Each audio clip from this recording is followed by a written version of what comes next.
This is probably the only way you'll ever get me to play this fucking song!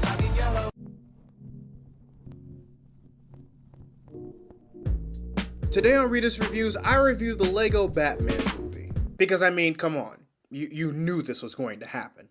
And what happens is that basically, Batman has to stop the Joker. That's pretty much all I can say without spoilers. Definitely not your typical Batman versus Joker plot, mind you, but seeing it play out over the course of the movie was definitely interesting. And I'd like to say that's one of this movie's strengths.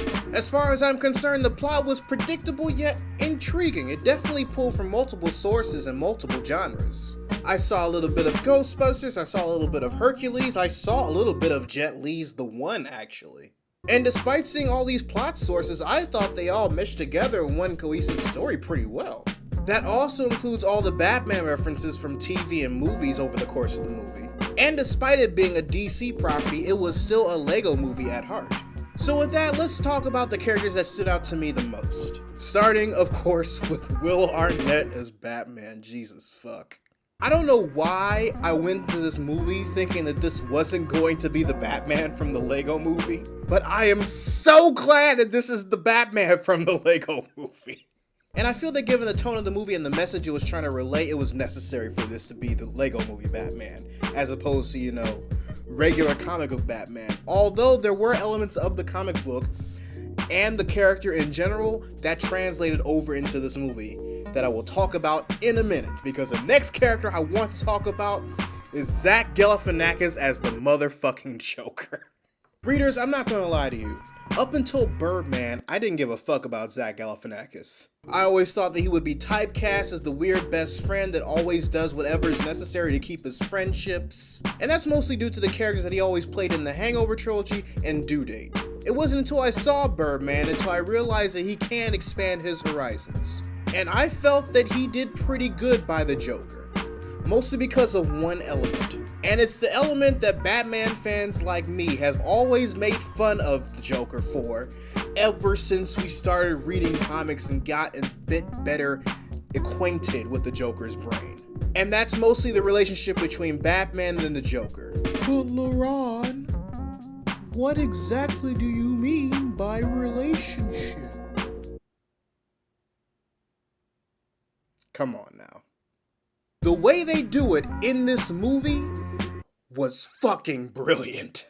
It basically acts as the Joker's main motive for everything that he does in this movie, which is basically the same way that he acts in the comics and in the cartoons and in the movies. Which makes me happy, because it makes me realize that the writers of this movie were able to realize that there is such a connection between Batman and the Joker that they were able to work it in this movie and make it make complete and utter sense. Rosario Dawson as Barbara Gordon was pretty decent.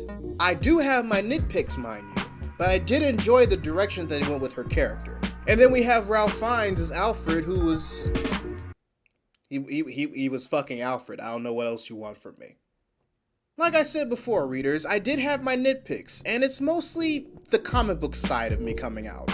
Despite the fact that I knew that this was going to be a Lego movie, and that they were going to take liberties regarding certain things about the Batman lore. One of the things involves the aforementioned Barbara Gordon, and Bruce Wayne / Batman's interest in her. Despite the fact that she was made age appropriate for this movie, I felt that Bruce Wayne's actions toward her were too Alan Burnett inspired. You want to know what I'm talking about? Click the card in front of my head to find out what I'm talking about. Other than that, the dynamic between Bruce and Barbara was fine, especially when she became Batgirl. Is that a spoiler? I feel like that's not a spoiler because there's definitely posters of her in their Batgirl attire. Oh, whatever, it's fine. My second nitpick is also the comic book nerd in me, and that's mostly Michael Cera's Robin. Now don't get me wrong, I enjoyed this version of Robin, and it definitely fit the medium of the movie. I just wish it was an original character.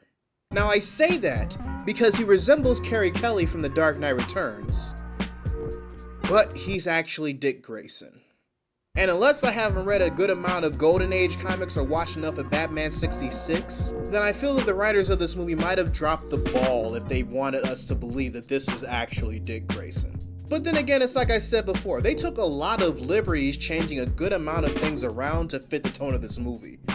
And it worked. Do I feel they could have achieved the same thing if they actually used the real Dick Grayson when he was Robin in this movie? As opposed to only being Dick Grayson by name and only resembling Carrie Kelly to give a pseudo-original Robin character? Yes. And that's mostly due to the tone and the moral of this movie being about trust and family. And I feel that the actual Dick Grayson, even when he was still Robin, could have easily done that, even with the liberties that they plan on taking with the character. But like I said before, readers, this is just the comic book nerd in me talking. The movie was fine, I enjoyed it a lot. Despite seeing all the inspirations for the plot, I thought it was well put together and really enjoyable. And despite some liberties that the movie took because it's a Lego movie in general, I'm glad that the writers took what we were all thinking regarding the relationship between Batman and Joker and actually incorporated it into an actual Batman story. If you're a Batman fan, if you're a DC fan, if you're a comic book fan, or you just like these types of movies, I would definitely say it's worth a full admittance price if you go see this in theaters. And there's a good chance it might be worth a Blu-ray purchase as well. So with that, readers, your homework assignment for the day. Write in the comments section below what you thought about the Lego Batman movie if you've seen it. Or if you haven't, let me know if you're planning to or not. Also, be sure to subscribe to the channel and turn on notifications, because I post new videos every Monday, Wednesday, and every other Friday. But until then, this is Readus 101. Class dismissed.